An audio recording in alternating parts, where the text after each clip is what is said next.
ചെയ്താൽ മതി.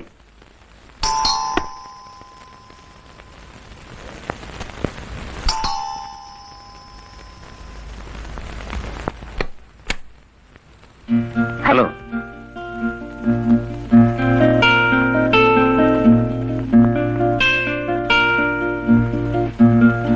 ശരാം. താങ്ക്സ്. 2 ദിവസമായി ഞാൻ ഫോൺ ചെയ്യുന്നു. സാഗർ ബിസി ആയിരുന്നോ?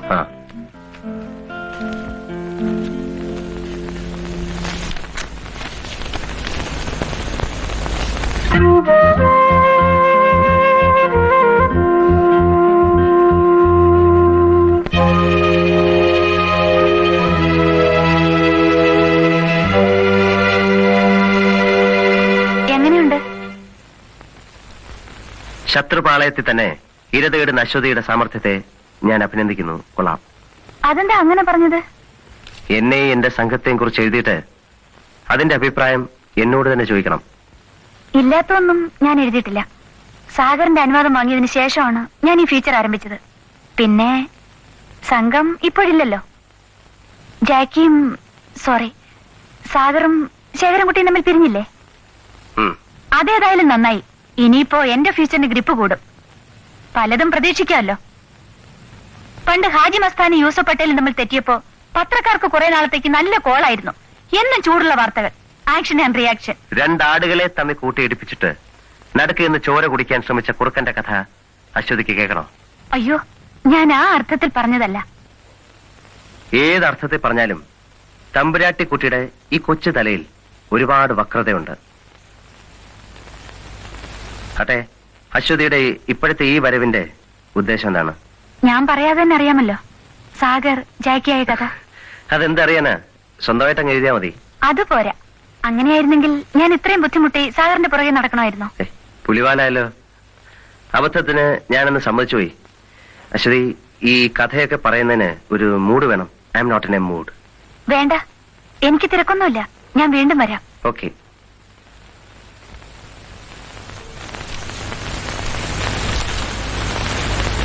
തമ്പുരാട്ടിക്കുട്ടി, ഒന്നിക്കണം.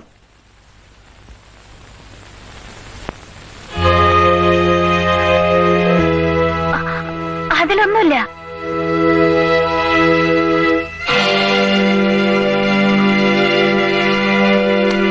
അതെന്താ അങ്ങനെ പറഞ്ഞത്? എന്നെ എന്റെ സംഘത്തെയും കുറിച്ച് എഴുതിയിട്ട് അതിന്റെ അഭിപ്രായം എന്നോട് തന്നെ ചോദിക്കണം. ഇല്ലാത്തൊന്നും ഞാൻ എഴുതിയിട്ടില്ലല്ലോ. ഇതെന്റെ ശബ്ദമാണ്. കോടതി ചെന്നാൽ ഇതൊരു തെളിവാണ്. അയ്യോ, പിന്നെ എനിക്ക് അങ്ങനെ ദുരുദ്ദേശമൊന്നുമില്ല. It is routine.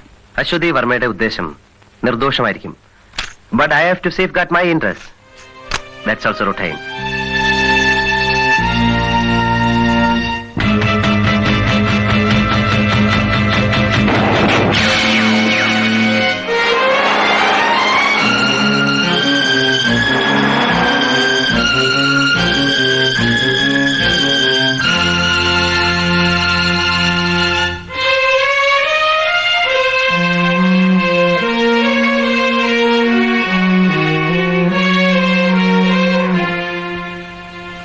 Thank you very much. ഉന്നം പിഴച്ചു പോയെന്ന് ഇത് പറയാൻ എന്തിനാണ് ഇപ്പൊ ഇങ്ങോട്ട് വന്നത്? നിന്നെയൊക്കെ ഒരു കാര്യം ഏൽപ്പിച്ചപ്പോഴേ അറിയാം നടക്കില്ല. എന്താടാ ഇത്? തുടക്കതയോ അതോ നീ തന്നെ കൊടുക്കുന്ന പരസ്യമോ? ഞാനിത് ഇപ്പോഴാ കാണുന്നത്. മാരണം ഒന്ന് കഴിഞ്ഞപ്പോ മറ്റൊന്ന്. തലവേദന വിട്ടുമാറുന്ന ലക്ഷണമില്ലല്ലോ. ഞാനിപ്പോ എന്ത് ചെയ്യാനാ? അത് ഞാൻ തന്നെ പറയണോ? വല്ല നക്കാപ്പിച്ചയും കൊടുത്ത് ഒതുക്കടാതിനെ. അങ്ങനെ ഒന്നും ഒതുങ്ങുന്ന കൂട്ടത്തിലല്ല. ആ വർമാജിയുടെ കൊച്ചുമോളാ. അച്ഛനൊരു കാര്യം ചെയ്യും, ആ വർമാജിയെ വിളിച്ചൊന്ന് പറ. ഫസ്റ്റ് എന്നാ പിന്നെ അതായിരിക്കും അടുത്ത തലക്കെട്ട്. മന്ത്രിയുടെ സ്വാധീനം പത്രപ്രവർത്തനത്തിലും. എങ്കിൽ അച്ഛന് നിന്റെ ഉടമസ്ഥന്മാരെ അറിയാലോ, അവരെ വിളിച്ചൊന്ന് പറയാൻ പാടില്ലേ? ആ കള്ളൻ സേട്ടുവിനെയോ? അയാൾ ഈ ഭൂലോകം തന്നെ ഭാരം ചോദിക്കും. പിന്നെ ഞാൻ എന്ത് ചെയ്യണമെന്ന് അച്ഛൻ പറയുന്നത്? നിന്റെ കുറെ ശിങ്കിടികളുണ്ടല്ലോ, തിന്നും കുടിച്ച് നടക്കുന്ന വർഗങ്ങള്. എനിക്കറിയാം എന്ത് ചെയ്യണമെന്ന്.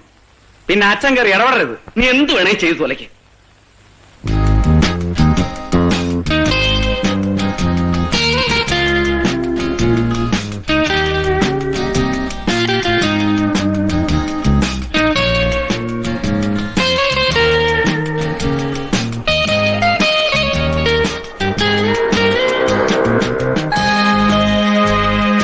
പോ.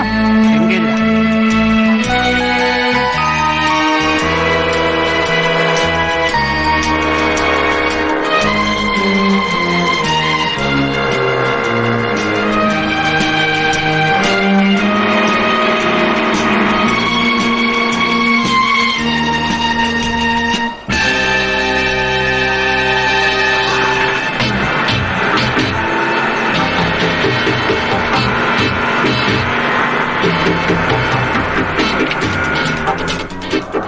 അശ്വതി വർമ്മയല്ലേ? അതെ. വിടൂ, വിടാൻ.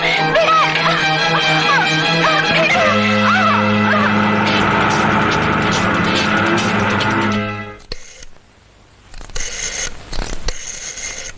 ഹലോ, കുറച്ചു മുമ്പ് ഹോട്ടൽ ചാണക്യയിൽ നിന്ന് ശേഖരൻകുട്ടിക്ക് ഒരു ഫോൺ ഉണ്ടായിരുന്നു. ഞായറാഴ്ച ഉപയോഗിക്കുന്ന കണ്ണാടി കിട്ടിയിട്ടുണ്ട് എന്നായിരുന്നു മെസ്സേജ്. പൊട്ടിക്കാതെ സൂക്ഷിക്കണം എന്നായിരുന്നു ശേഖരൻകുട്ടിയുടെ മറുപടി. Thank you George.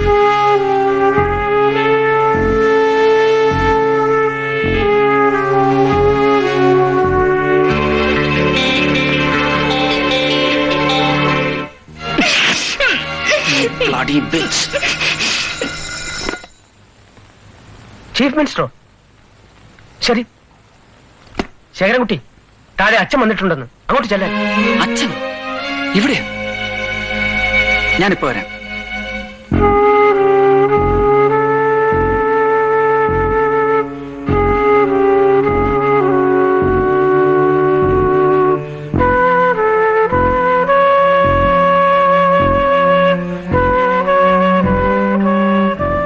അച്ഛനെവിടെ? ഇവിടെ.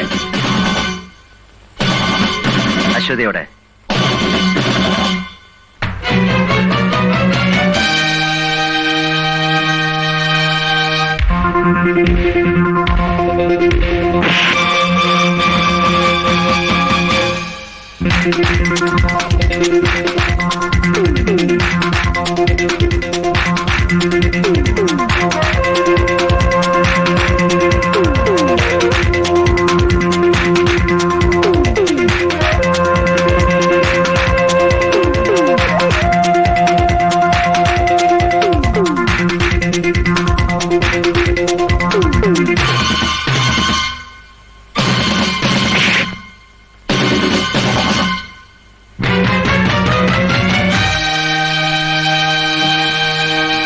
അശ്വതിയോടെ.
എങ്ങനെയുണ്ട് മോനെ?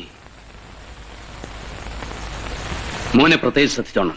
താൻ എപ്പോഴും ഇവിടെ കാണണം. ആരെങ്കിലും ചോദിച്ചാൽ എന്തെങ്കിലും ആക്സിഡന്റ് ആണെന്ന് പറഞ്ഞാൽ മതി. ഡോക്ടർമാരോട് പ്രത്യേകിച്ച് പറഞ്ഞേക്കണം. Yes sir. അതോ പത്രത്തിന്റെ ഫ്രണ്ട് പേജ് തന്നെ കാണുമോ വെണ്ടയ്ക്ക അക്ഷരത്തിൽ? ഇല്ല സർ. എപ്പോഴും ഇങ്ങനെയാ പറയാറ്, പക്ഷെ വരുന്നത് നേരെ മറിച്ചും. മോനെ, ഞാൻ രാവിലെ വരാം.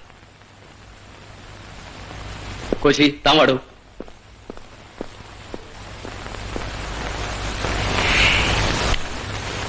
ഐജിയെ കണ്ടോ?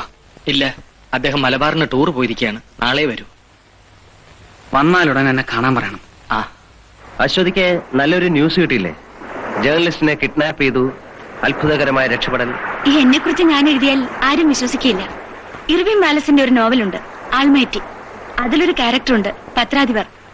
അയാൾ ന്യൂസ് വാല്യൂ ഉണ്ടാക്കാൻ സ്വയം സംഭവങ്ങൾ സൃഷ്ടിച്ച് ന്യൂസ് ഉണ്ടാക്കും. ഇത് ഞാൻ എഴുതിയാൽ അതുപോലെയാണെന്ന് ആളുകൾ കരുതും. എനിക്കാ നഷ്ടം. അതെന്താ? ആ ന്യൂസ് പുറത്തു വന്നെങ്കിൽ ഞാനൊരു ഹീറോ ആകുമായിരുന്നു. അശ്വതിയെ രക്ഷപ്പെടുത്തിയതിന്. ന്യൂസ് വന്നില്ലെങ്കിലും സാഗർ ഹീറോ തന്നെയാ എനിക്ക്.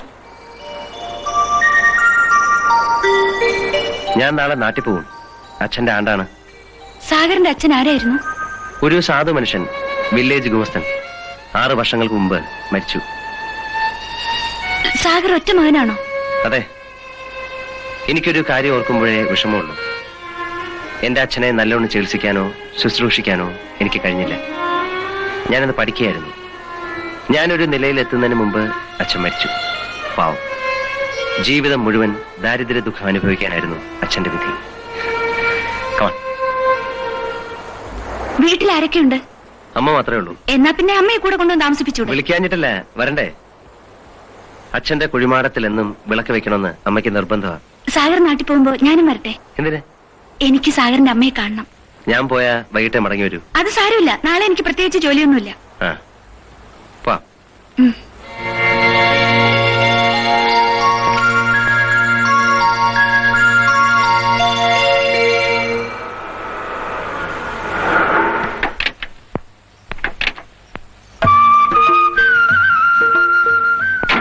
അല്പം നടക്കുന്നതുകൊണ്ട് തമ്പുരാട്ടിക്കുട്ടിക്ക് ബുദ്ധിമുട്ടൊന്നുമില്ലല്ലോ. ഞാനൊരു പത്രപ്രവർത്തകയാണെന്ന കാര്യം സാർ മറക്കണ്ട. കുന്നും കുഴി എനിക്ക് പുതുമയൊന്നുമല്ല, ചമ്പൽക്കാട് വരെ കയറിയിട്ടുണ്ട്. അത് ശരി. അപ്പൊ പത്രപ്പണി കിട്ടുന്നതിന് മുമ്പ് ചമ്പൽക്കാട് റാണിയായിരുന്നിരിക്കും. സൂക്ഷിച്ച് വേണ്ട. അശ്വതി, ഞാൻ ജാക്കിയാണെന്നും എന്റെ ജോലി എന്താണെന്നും അമ്മയ്ക്ക് അറിഞ്ഞൂടാ. അശ്വതി അബദ്ധത്തിൽ അമ്മയോടൊന്നും പറഞ്ഞേക്കരുത്. അമ്മയോട് പറയാൻ പാടില്ലാത്ത പ്രവൃത്തി എന്തിനാ ചെയ്യുന്നത്? ഞാനത് എന്നോട് തന്നെ പല പ്രാവശ്യം ചോദിച്ചിട്ടുള്ള ചോദ്യമാണ്. വരൂ. മീനാക്ഷിയമ്മോ, ഇത്രയും നേരം ആയപ്പോ ഞാൻ വിചാരിച്ചു നീ വരില്ല. ഇതമ്മ. അമ്മേ, ഇത് അശ്വതി വർമ്മ, ഒരു പത്രപ്രവർത്തകൻ. ബോംബെന്ന് വന്നതാ. എന്റെ ഒരു കൂട്ടുകാരന്റെ സഹോദരിയാ. വരൂ മോളെ. ബോംബെയിലാ വളർന്നതും പഠിച്ചതൊക്കെ. അശ്വതിക്ക് ഒരു ആഗ്രഹം, നാട്ടുമ്പുറവും പാടമൊക്കെ ഒന്ന് കാണാൻ. ഇവിടെ ആകുമ്പോ അതിന് സൗകര്യം ഉണ്ടല്ലോ. സാഗർ വെറുതെ പറഞ്ഞതാ. നാട്ടിലേക്ക് പോരുന്നു പറഞ്ഞപ്പോ ഞാനും വരാം, എനിക്ക് അമ്മയൊന്ന് കാണുമെന്ന് പറഞ്ഞു. എനിക്കറിയാം, അവൻ അങ്ങനെ പറയൂ. ആ, നീ പോയി കുളിച്ചിട്ട് വാ, ബലിയിടണം. ഞാൻ ആ ഇളയതിനെ വിളിച്ചോണ്ട് വരാം. അയ്യോ അമ്മേ, ഞാൻ രാവിലെ കുളിച്ചതാ. അതൊന്നും പറഞ്ഞാ പറ്റില്ല, പോയി കുളിക്കേ.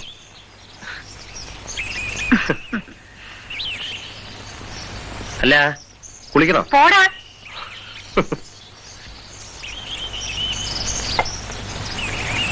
എനിക്ക് അങ്ങനെയാ മോളെ.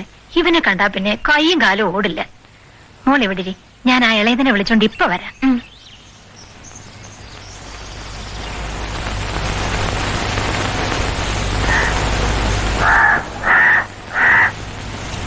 മതി. മോരില്ലേ അമ്മേ? ഇപ്പൊ കൊണ്ടുവരാം. അമ്മയുടെ അവിയൽ വളരെ ഇഷ്ടപ്പെട്ടെന്ന് തോന്നുന്നു. വേണ്ട. കുറച്ച് അയ്യോ അവിയൽ. വേണ്ട, Come on. ഞാൻ ഒരുപാട് കഴിച്ചു. ചൂട് കഴിക്കാതെ. വേണ്ട ഞാൻ- പ്ലീസ്.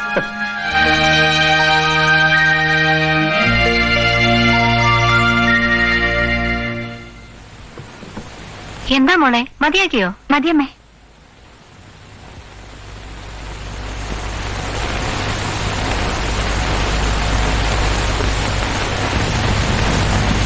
എനിക്ക് ഈ തമ്പുരാട്ടിക്കുട്ടിയെ വലിയ ഇഷ്ടായി.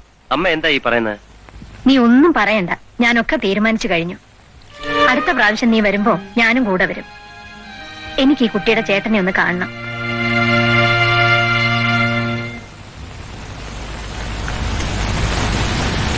അമ്മേ ഞാൻ വരട്ടെ. ആ മീനാക്ഷി അമ്മേ, പോയിട്ട് വരട്ടെ. ആ പോയിക്കോ. പോയിട്ട് വാ മോനെ.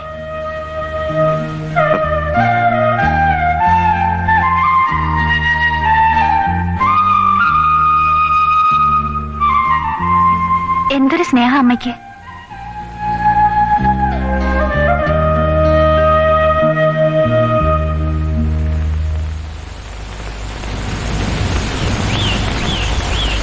അമ്മ നമ്മളെ ആകെ തെറ്റിദ്ധരിച്ചിരിക്കുകയാണെന്ന് എനിക്കും തോന്നുന്നു. തോന്നി. എന്നോട് എന്തൊക്കെയോ ചോദിച്ചു. അശ്വതി എന്ത് പറഞ്ഞു? ഞാനൊന്നും പറഞ്ഞില്ല. എല്ലാം മൂളി കേട്ടതേ ഉള്ളൂ. അമ്മയെ കുറ്റം പറഞ്ഞിട്ട് കാര്യമില്ല. ഏതൊരു അമ്മയെ ആഗ്രഹിക്കുന്നതേ അവരും ആഗ്രഹിച്ചുള്ളൂ. എങ്കിൽ അമ്മയെ നിരാശപ്പെടുത്തുന്ന എന്തിനാ? ഒരു വിവാഹത്തെ കുറിച്ച് ചിന്തിച്ചൂടെ? ഞാനൊരു പെൺകുട്ടിയെ സ്നേഹിക്കുന്ന വിവരം അമ്മയെ ഞാൻ ഇതുവരെ അറിയിച്ചിട്ടില്ല. അവളിപ്പോൾ ജയിലില്ല. അവളുടെ സുഹൃത്തിനെ ബലാത്കാരം ചെയ്യാൻ ശ്രമിച്ച ഒരു റൗഡിയെ അവൾ കൊന്നു. അതിനുള്ള ശിക്ഷ അവൾ അനുഭവിച്ചുകൊണ്ടിരിക്കുകയാണ്. ഏതാണ് പെൺകുട്ടി? ജ്യോതി. ജ്യോതിയെക്കുറിച്ച് സാഗർ പറഞ്ഞു. എനിക്കൊന്ന് കാണണമെന്ന് തോന്നി, അതുകൊണ്ട് വന്നതാ. ഈ ഇളം പ്രായത്തിനിടയിൽ തന്നെ ഒരുപാട് വേദനയും ദുഃഖവും അനുഭവിക്കേണ്ടി വന്നു ജ്യോതിക്ക്. പക്ഷേ ഇനിയുള്ള നാളുകൾ സന്തോഷത്തിൻ്റെതായിരിക്കും. ഇവിടെ നിന്ന് പുറത്തു വരുന്ന ദിവസം ജ്യോതി സാഗറിൻ്റെതാവും.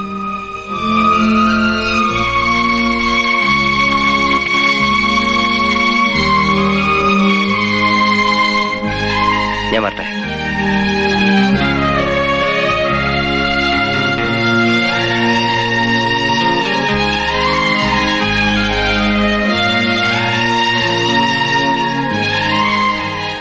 ജ്യോതിയുടെ ശിക്ഷ എന്ന് തീരും?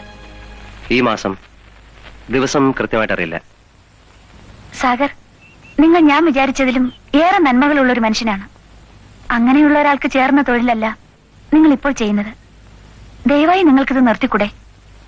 ജ്യോതി പുറത്തു വരുന്നതിന് മുമ്പ് ഞാൻ ഈ തൊഴിലുമായിട്ടുള്ള എല്ലാ ബന്ധങ്ങളും അവസാനിപ്പിക്കും. പക്ഷേ ഞാൻ ജീവിച്ചിരിക്കുന്നെങ്കിൽ മാത്രം. എന്റെ ജീവന് ഇന്നൊരു സെക്യൂരിറ്റിയും ഇല്ല. ഞാൻ ഏത് സമയവും മരണത്തെ പ്രതീക്ഷിക്കുന്നു. ഒരു ബുള്ളറ്റോ റേസറോ ഓർ ആൻ ആക്സിഡന്റ് എന്ത് വേണമെങ്കിലും ആവാം. സാഗർ, അരുതാത്തതൊന്നും പറയരുത്. അങ്ങനെ ഒന്നും സംഭവിക്കില്ല. എന്നെ ആശ്വസിപ്പിക്കാനോ?